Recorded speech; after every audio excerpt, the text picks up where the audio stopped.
Olá, eu sou Cláudio Lessa em Orlando, nos Estados Unidos, e quem está rindo muito com essa pausa norte-americana no processamento de vistos de imigrantes é o bufão Nicolás Maduro, ex-narco-ditador da Venezuela. O sem-noção deslumbrado que diz que entrou sem visto e já ganhou residência permanente. Você já se inscreveu no CL News LLC, o meu canal no YouTube? Por favor, se inscreva, ative o sininho e peça para todo mundo se inscrever. Eu estou tentando recuperar o número de inscritos, que passava de 300 mil quando a plataforma apagou meus canais em março do ano passado.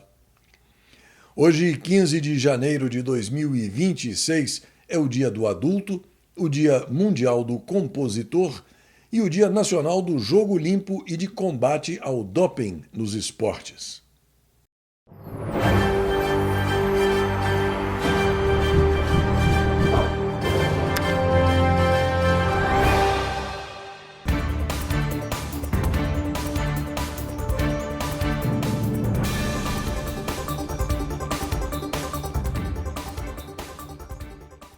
Os indicadores financeiros mostram dólar, euro, bolsa de valores e Bitcoin subindo, IPCA e Selic na mesma e alta do grama do ouro.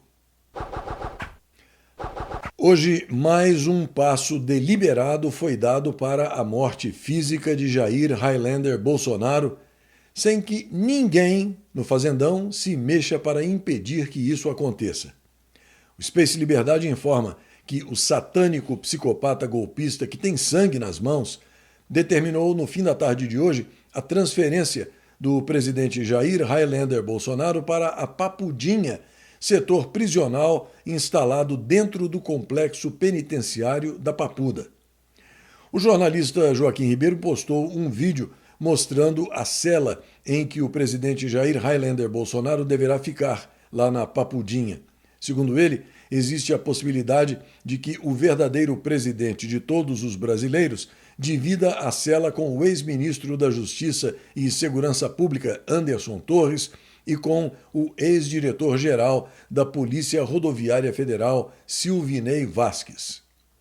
O portal Space Liberdade informa ainda que a primeira-dama, Michele Bolsonaro, procurou o laxante Beissola para pedir que ele intercedesse junto ao satânico psicopata golpista e assassino em favor da prisão domiciliar para Jair Highlander Bolsonaro. Na revista Oeste, a informação de que o governador do estado de São Paulo, Tarcísio Gomes de Freitas, declarou o apoio dele à candidatura de Flávio Bolsonaro à presidência da República. Num vídeo publicado pelo Space Liberdade, o governador paulista explicou o motivo.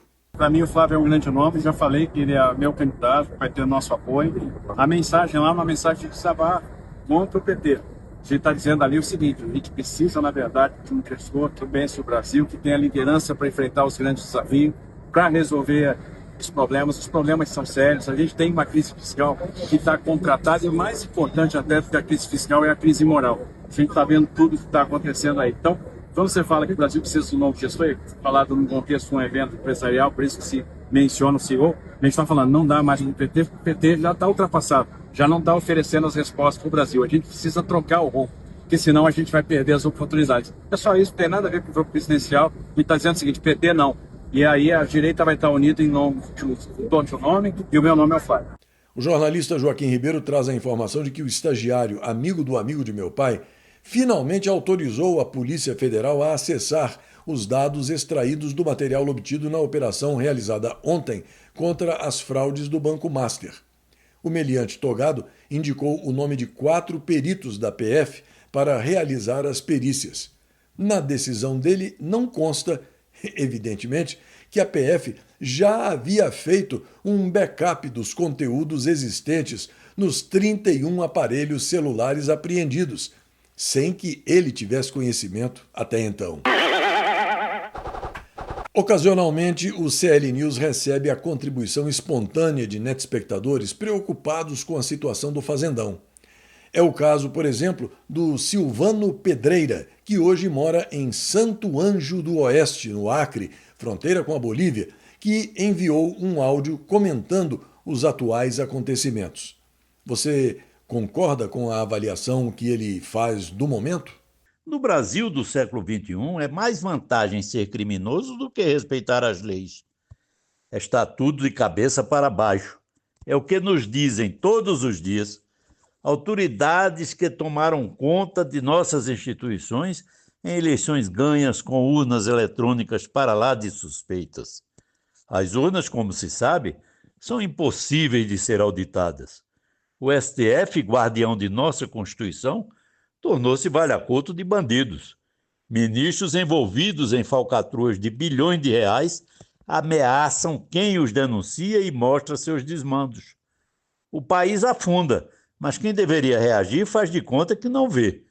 Nada de Forças Armadas, Judiciário ou Congresso Nacional. Estamos num faroeste tupiniquim, onde o povo desarmado não tem como sacar primeiro. Na Gazeta Brasil, a informação de que o Ministério da Fazenda divulgou hoje o relatório Prisma Fiscal, que revela um aumento no pessimismo dos agentes financeiros em relação às contas públicas de 2026. A mediana das projeções para o déficit primário subiu de 72 bilhões e 100 milhões de reais, uma estimativa de dezembro, para 72 bilhões e 400 milhões de reais. Os números do mercado contrastam fortemente com as diretrizes do desgoverno Petralha de ocupação. A meta fiscal para 2026 estabelece um superávit primário de 34 bilhões de reais, ou 0,25% do PIB, enquanto o orçamento aprovado prevê um saldo positivo ligeiramente maior, de 34 bilhões e 500 milhões de reais. A regra fiscal permite uma banda de tolerância de 0,25 ponto percentual. Isso significa que o resultado mínimo aceitável para o desgoverno é de 0% do PIB, ou seja, o equilíbrio fiscal. No entanto, com a projeção de um rombo superior a 72 bilhões de reais, o mercado indica que o desgoverno Petralha de ocupação poderá ter dificuldades para atingir até mesmo o limite inferior da meta. Quando são incluídos os gastos com o pagamento de juros da dívida pública, os números são ainda mais expressivos. E eu, mais uma vez, peço licença para falar com você sobre a necessidade de ajuda. O que eu posso fazer é apenas isso: pedir diretamente a você que contribua com o que puder, não importa o valor. E eu sugiro que você estabeleça uma rotina informal, com uma regularidade que será determinada por você mesmo. Pode ser semanalmente, a cada 10 dias, a cada quinzena. Veja só, o número de netespectadores que me acompanha, que elogia o meu trabalho e que compartilha o que eu faço, é bastante expressivo e continua crescendo. E eu agradeço a Deus e a cada um por isso. Mas infelizmente são poucos os que efetivamente contribuem. O importante aqui não é tanto o valor, é o número de contribuintes e a regularidade, a constância, para que eu tenha um mínimo de previsibilidade e possa reconstruir minha equipe e melhorar a abrangência do meu NetJornal. Eu, mais uma vez, agradeço a sua atenção e peço, sinceramente, desculpas por essa chateação de ficar pedindo ajuda, mas o fato é que, quando o CL News foi criado há 5 anos, eu avisei claramente que eu não teria como desempenhar essa tarefa sem a ajuda de todos, sem a ajuda de cada um. As chuvas elevaram o nível dos rios e o estado do Acre reforçou um plano de contingência. A capital entrou em estado de alerta após o aumento expressivo do nível do rio Acre. A Prefeitura de Rio Branco reforçou o monitoramento e preparou uma estrutura de acolhimento para possíveis desalojados. Após os alagamentos, São Paulo segue em alerta para as chuvas. As precipitações que atingiram a cidade de São Paulo ontem causaram alagamentos e mobilizaram as equipes da Defesa Civil, do Corpo de Bombeiros e da Companhia de Engenharia de Tráfego em diferentes regiões da capital e do estado. Dados da Defesa Civil apontam um alto acúmulo de chuva em 24 horas em várias cidades paulistas, com destaque para Guarulhos, Campinas, Analândia, Barra do Turvo, Barueri e Bananal. A Gazeta Brasil informa que São Paulo entrou hoje em estado de atenção depois de um temporal com granizo e vento forte. O Ministério da Educação vai fazer uma pesquisa sobre a restrição de telefone celular nas escolas após um ano da lei. O levantamento busca avaliar os reflexos da medida na concentração dos alunos e na convivência no ambiente escolar. O Ministério de Portos e Aeroportos anuncia 40 leilões para 2026. A lista inclui 21 aeroportos, 18 portos e uma hidrovia. A previsão é de que já em fevereiro seja leiloado o primeiro bloco, com 4 empreendimentos portuários localizados em Macapá, Natal, Porto Alegre e no Recife. A expectativa é de que o bloco receba aproximadamente 230 milhões de reais em investimentos. A Tailândia está instalando quilômetros de barreiras de bambu, reduzindo as ondas em até 70% e recriando manguezais para segurar o avanço do mar e recuperar as áreas costeiras. A iniciativa, documentada por agências ambientais tailandesas e analisada em centros de pesquisa como o Royal Project on Mangrove Restoration, tem um objetivo claro: transformar um problema caro e contínuo, que é a erosão costeira acelerada, em uma defesa natural permanente. Um anel de fogo será o destaque no primeiro eclipse solar deste ano. O fenômeno ocorrerá no próximo dia 17 de fevereiro e será visível em regiões da Antártida. Partes da África e da América do Sul também poderão observar o eclipse, ainda que parcialmente. A revista Oeste informa que a repressão do regime do Irã aos protestos que se espalham pelo país desde 28 de dezembro já resultou na morte de 3 jogadores de futebol, segundo relatos confirmados por organizações internacionais de direitos humanos. Entre as vítimas está Rebin Moradi, de 17 anos, considerado uma promessa do futebol local que atuava nas categorias de base do clube Saipa. Segundo o pai do atleta, o adolescente foi atingido nas costas por um tiro a curta distância durante um protesto nos arredores de Teherã e morreu no local. As mortes dos atletas provocaram reações de personalidades esportivas do Irã. Massoud Shojai, ex-capitão da seleção iraniana, foi às redes sociais para criticar publicamente o silêncio da FIFA, entidade máxima do futebol mundial, diante da morte dos futebolistas durante os protestos. A Itália e a Polônia orientaram os cidadãos a deixar o Irã imediatamente. Há cerca de 600 italianos no país, a maioria na região de Teherã, segundo o Ministério de Relações Exteriores italiano. Centenas de pessoas se reuniram na Austrália em apoio aos manifestantes no Irã. Os participantes do ato balançaram bandeiras pré-revolução islâmica e usaram camisetas com o rosto de Reza Pahlavi, o opositor iraniano exilado. O bloqueio de internet no Irã pode durar mais 2 semanas, segundo informações da mídia estatal iraniana. O país sofre um apagão na conexão há 6 dias, em meio à onda de protestos em todo o país contra o regime teocrático instaurado há quase 50 anos no Irã.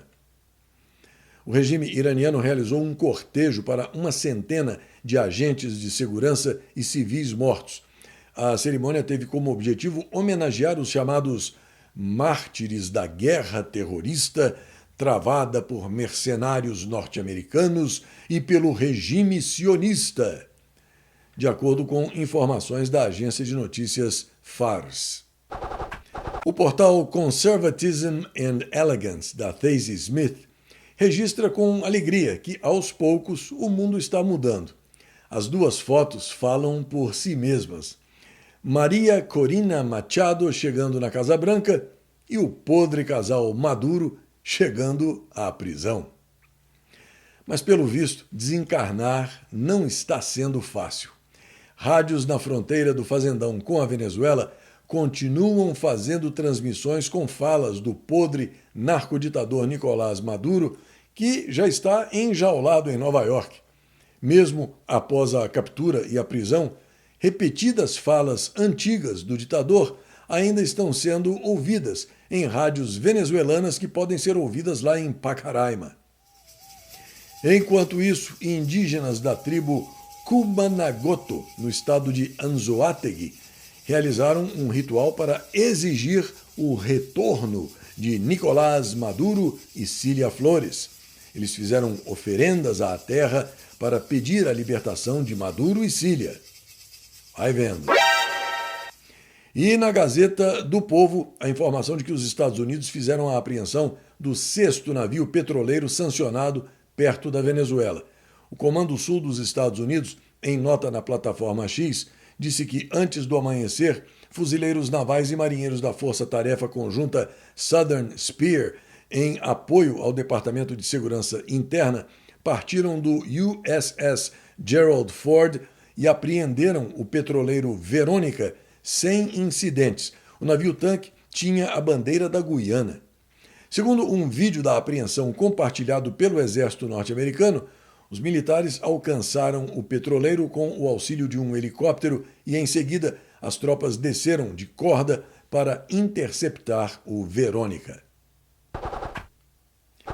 Neste dia 15 de janeiro, em 1559, Elizabeth I era coroada Rainha da Inglaterra na Abadia de Westminster, em Londres. Em 1889, The Coca-Cola Company, então conhecida como Pemberton Medicine Company, era incorporada em Atlanta, na Geórgia. Em 1943, era inaugurado o Pentágono, em Arlington, Virgínia. Em 1944, a European Advisory Commission, reunida em Londres, decidia dividir a Alemanha em 4 zonas de ocupação: norte-americana, britânica, francesa e soviética, depois do final da Segunda Guerra Mundial. Em 1970, Muammar Gaddafi era proclamado primeiro-ministro da Líbia. Em 1985, Tancredo Neves era eleito indiretamente presidente, encerrando o governo militar. Em 1989, o então ministro da Fazenda Maílson da Nóbrega lançava o Plano Verão e uma nova moeda, o Cruzado Novo. E em 2009, o voo US Airways 1549, um Airbus A320, pousava com segurança no rio Hudson, em Nova York, depois de colidir com pássaros poucos minutos após a decolagem. O acidente ficou conhecido como o Milagre no Hudson, já que todas as 155 pessoas a bordo foram resgatadas. Ao final de mais esta edição, eu aproveito para agradecer a você, lembrando que os números do Pix estão aí, ao meu lado, como sempre, porque a sua ajuda constante e de qualquer valor é fundamental para a continuação desse projeto jornalístico. No canal do YouTube você pode acompanhar o Jornal dos Jornais, que vai ao vivo todas as manhãs, além do CL News e do segmento de orações, publicados no começo da noite. Além do YouTube, você pode fazer o mesmo pelo meu website. Acesse e guarde o link clnewsoficial.com nos favoritos do seu navegador. E aqui vai um forte abraço para a Maria Elizabeth A. Tomazin, Alzair Lisboa, Adolfo César Santos de Souza, Cleusa do Rocio Brusamolim, Paulo Luiz Chincado, minha amiga Sueli Mendes, lá do Rio de Janeiro, Rui Menezes Graça, Flávio Ferreira, Valéria Caliani Decton, Diana Mendes, sergipana, Vitorino Ribeiro e para a Leila Muniz. E mais uma coisinha. Não é de hoje que o maior ladrão da história do Brasil prestigia a criminalidade mundial. Essa foto aí, por exemplo, é de 2023, onde ele aperta a mão do carniceiro de Teherã, acusado de execuções em massa. Agora, segundo se informa, o cachaceiro vigarista resolveu prestigiar ainda mais a turma do Zé Turbante, adotando um figurino no mesmo estilo, para demonstrar solidariedade aos canalhas que fazem parte do clube dele. Mas você sabe, no período eleitoral, isso vai ser censurado. Vão dizer que é fake news. Até a próxima.